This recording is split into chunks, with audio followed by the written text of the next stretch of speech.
Fire ants can absolutely ruin your day, so let's ruin some fire ants. Let me show you how to quickly and easily get rid of fire ants from your property.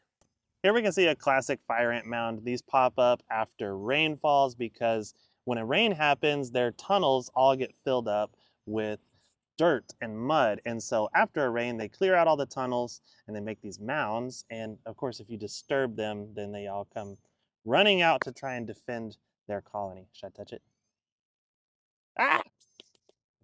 Now, aside from being painful and annoying, fire ants are also an invasive species. So they don't belong here in Texas, but they have been here for quite a few decades, and they cause a lot of ecological harm, such as competing with our native insect species, including the red harvester ants, which are a good food supply for horny toads.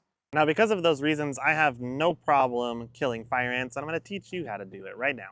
Now what we're going to do is the Texas Two-Step Method, which was popularized by Texas A&M University.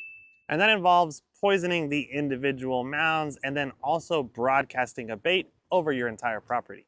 Now you might choose to just do one of these steps individually and they can be quite effective by themselves, but by doing both steps at the same time, you get a really good result. Now, step one is going to poison the individual mounds with insecticide. In this case, we're going to be using this ant killer granule, but you could use any insecticide that is labeled for killing ants. And this is going to be applied directly on top of the mound. And this one is a granule, so you just want to get it all over the mound.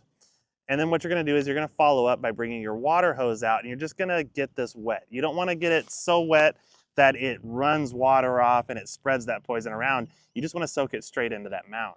Now, for every colony that you can see in your yard, there are going to be younger colonies that are sprouting up in other places that might not be visible yet. And that's where the bait comes in handy.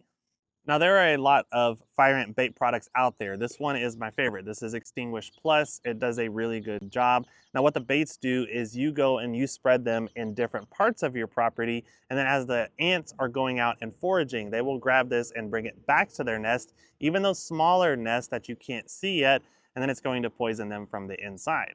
So this is going to be the more long-term control for your entire property, and all you have to do is just walk around shaking it out in different areas on the property.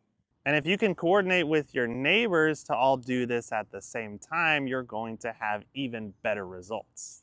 So that's it. With these two steps of treating the mounds and doing a fire ant bait, you can keep them off of your property for the entire season.